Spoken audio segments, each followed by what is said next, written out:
Urgent! The strike at the heart of Russia. Incursion, drones and missiles.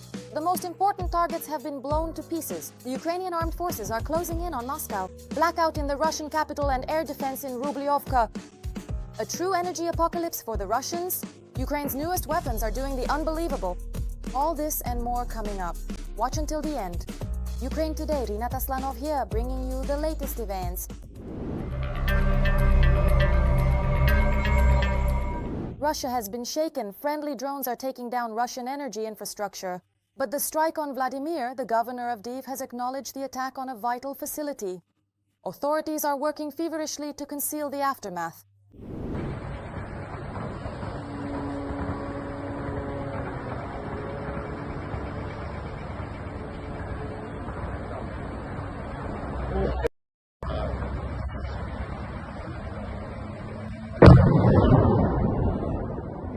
With the arrival of daylight, the cleanup of the consequences will begin. Please remain calm. In addition, explosions thundered in the area of the Valum CHP.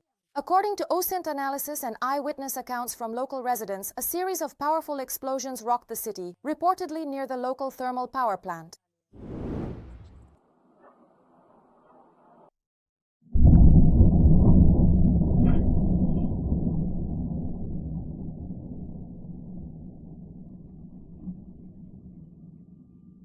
That was a big bang. The governor of the Orel region reported that air defense systems were operating. Local residents and OSINT analysts are convinced this was a missile attack. Debris damaged private homes, and most importantly, the target of the strike is just 1 kilometer from the secret defense plant Orel Tekmash. Coincidence?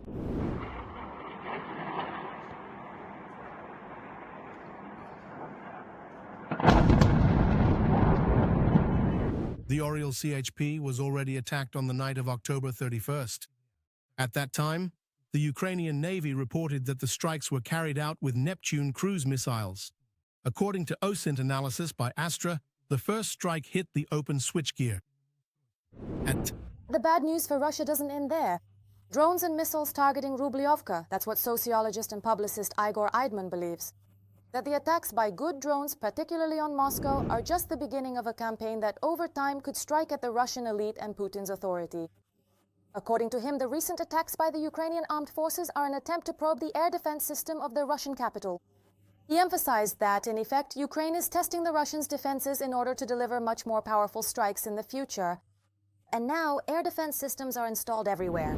Even private homes in Rublyovka have started to equip themselves with their own air defense systems. The publicist suggests that more massive, significantly more effective and destructive attacks from Ukraine lie ahead. Such attacks would deliver a strong psychological blow both to the leadership and to Putin's authority.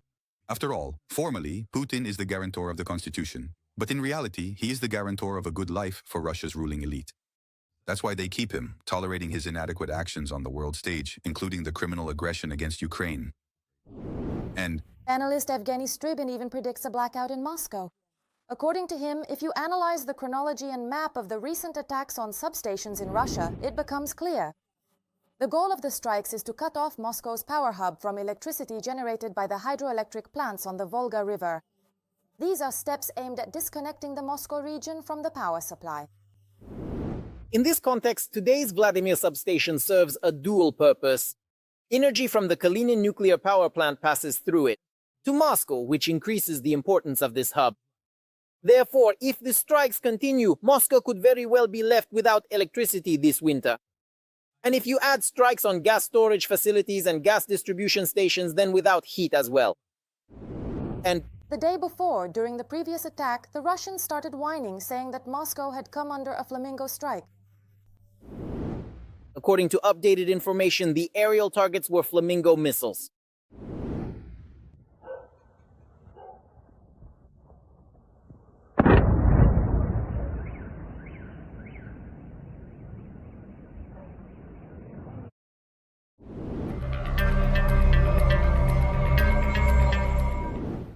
In Saulupe, everything is burning more and more often, farther and farther, and with greater accuracy from Russia. Ukrainian drones and missiles are striking right at the heart of the Kremlin's empire. The most important targets are burning. You'll be surprised when you see it. All the sensational details are coming up next.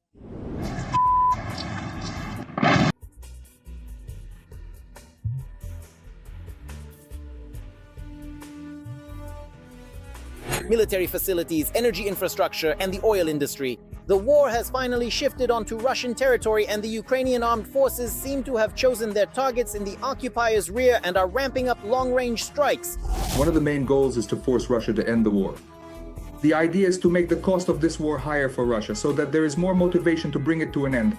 At the same time, the defense forces are giving Russians more reasons every day to be motivated. Over the past few weeks, not a single night has passed in Russia without something exploding, catching fire, or being destroyed. We've gathered the most high-profile incidents.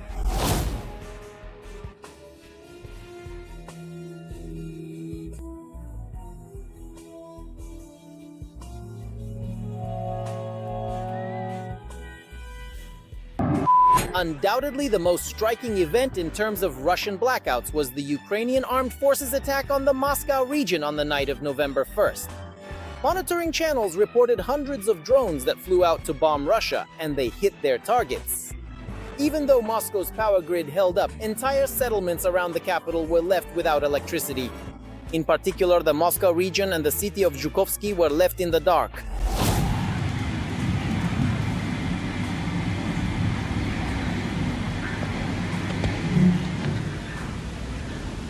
Ukraine's armed forces have carried out many strikes on stations and substations, causing electricity and heating to be cut off at times in cities across Russia and occupied areas. Ukraine is targeting Russian energy infrastructure in response to Russia's attacks on Ukraine's power facilities.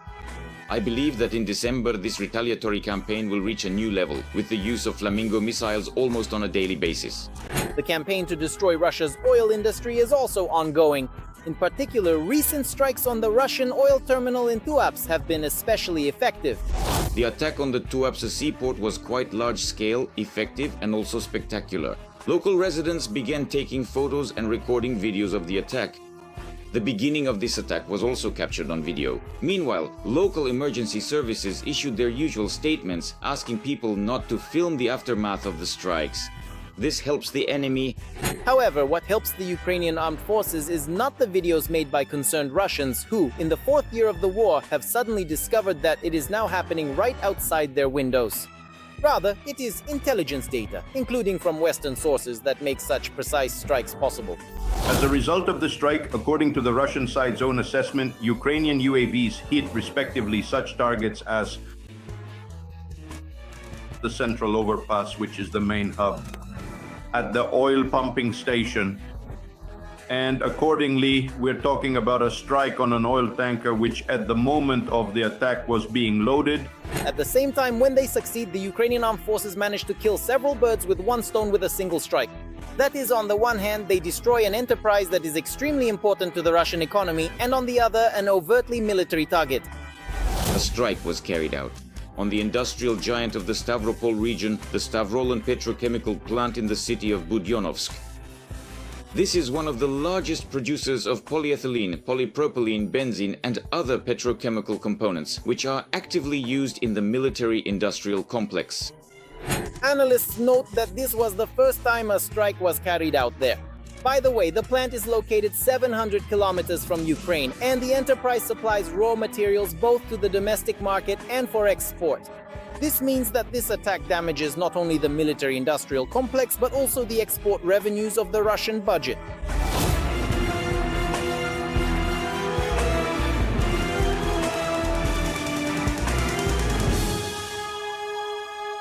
Defense forces are also targeting Russian facilities in the occupied territories. A few days ago, the residents of Crimea felt this especially strongly after one of the largest attacks on the peninsula over the past few months, particularly at oil depots in Vardiske and Sevastopol. The outcome of this episode is as follows. In just 1 hour, 2 major oil facilities in Crimea were put out of operation. This means a complete loss of logistical stability for the occupiers' rear supply in this sector, especially against the backdrop of the destruction and disabling of the largest oil terminal in Feodosia and the general gasoline shortage in Russia itself, which, I remind you, is the only source for replenishing Crimea's oil depots. Most recently, on the night of November 4th, drones and Storm Shadow missiles launched by the defense forces managed to damage both Russian energy infrastructure and oil depots, and also significantly complicated their presence in the occupied territories by effectively disabling all military facilities within the strike zone. Ukrainian drones struck thermal power plants and substations in Luhansk, Alchevsk, Khadivka, and Pervomaisk. These are temporarily occupied territories of Luhansk region. There have been reports of widespread power outages for consumers, blockade on the territory of the Russian Federation over the past day, drone strikes by the Ukrainian Defense Forces, Kursk region. This is Zheleznogorsk. Due to the substation, the city is completely without power. Lipetsk region. This is the Pesus traction substation. Usman, and accordingly, the city of Orel. A strike was carried out on the Orel text. That's what concerns the blackout. As for military targets, analysts call one of the most successful long-range attacks by the Ukrainian Armed Forces the explosions at the dam near Belgorod. The strike was so precise that no civilians were harmed. However, Russian units in the Kharkiv region were cut off from their forces due to the flooding, and the offensive failed. An important objective is to strike at Russia's logistical capabilities, ammunition depots, airfields, aircraft, and troop concentrations, in order to create difficulties for Moscow's war machine. The goal is to hit the centers from which Russia directs operations at the front and from which it can attack Ukraine's strategic infrastructure, including its energy sector. At the same time, it's far too early for Russians to relax, as announced by the head of the drone systems forces, Madhyar. This winter, Russian citizens will find out what a blackout is, and he also reminded that gas and oil burn very well, clearly hinting at new attacks on oil refineries. According to... As of November, according to estimates from the Russian side itself, about 40% of oil refineries on the territory of the Russian Federation have already been put out of commission. Well, as they always say, to be continued. Every voice matters. Join our community, support independent journalism, and help us bring you the truth from Ukraine. Become a member of Ukraine today. Join us now. Ukrainian weapons are tearing the enemy apart not only in the rear, but also on the front lines. Ukraine has shown its answer to the Chinese Schmaviks. Our engineers have created their own equivalent, and this is just the beginning. New innovations are appearing at lightning speed. Which developments are already changing the course of the war? Watch the report to find out. Reconnaissance, fire adjustment, striking targets by dropping munitions. The Chinese Mavic drone is almost the main weapon in the armed forces of Ukraine in the war against the occupier. And now Ukrainian industry has begun supplying domestically produced Mavic-type UAVs to the front lines. A certain Mr. X invested, created a Ukrainian Mavic, and we will see it soon. We've already delivered the first 1,000 to the battlefield. Compared to the Chinese Mavic, the Ukrainian counterpart has a greater flight range and can carry a larger payload. It is used not only for reconnaissance, but also for strike missions. The importance of the emergence of Ukrainian drones in this niche is hard to overestimate, since there are huge problems with the supply of Mavics to Ukraine. DJI has banned sales to Ukraine, piously stating that its products are not intended for military purposes, so drones have to be purchased from third parties. The security issues are obvious.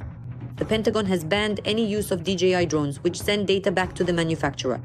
DJI has also added security features that make it impossible for the latest models to fly in geo-blocked zones, including Ukraine, without extensive hacking. Finally, sovereign drone production appears to be a key strategic capability for the future. The Chinese drone Mavic's counterpart is called Schmavik, and despite the ironic name, it has already been certified and boasts some serious features. Schmavik is positioned as a tactical reconnaissance drone designed to carry out operational tasks on the front lines. Unlike the civilian Mavic, which is mainly used for aerial photography and videography, Schmavik is built for combat conditions.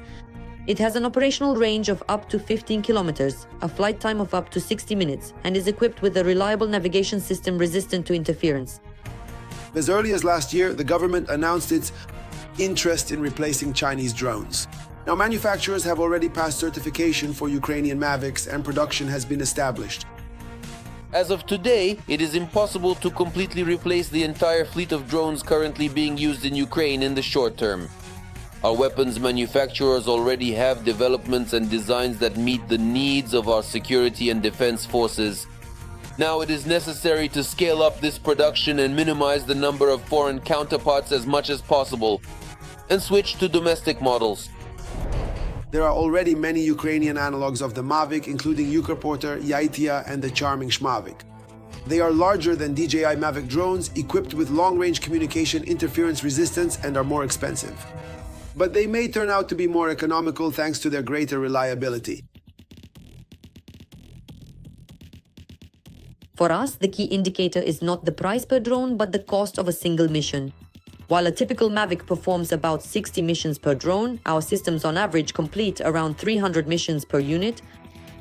With a comparable purchase price, the cost of a single mission is 5 times lower, which means that military units operating our drones receive a much greater overall economic benefit. Drone manufacturer. Independent UAV production is a crucial element of modern warfare. And Ukraine knows this better than anyone, since short-range UAVs and long-range strike drones have become key elements of national defense. And What do you think about the latest events? Share your opinion in the comments. Like the video to stay up to date with the main news. There's more to come.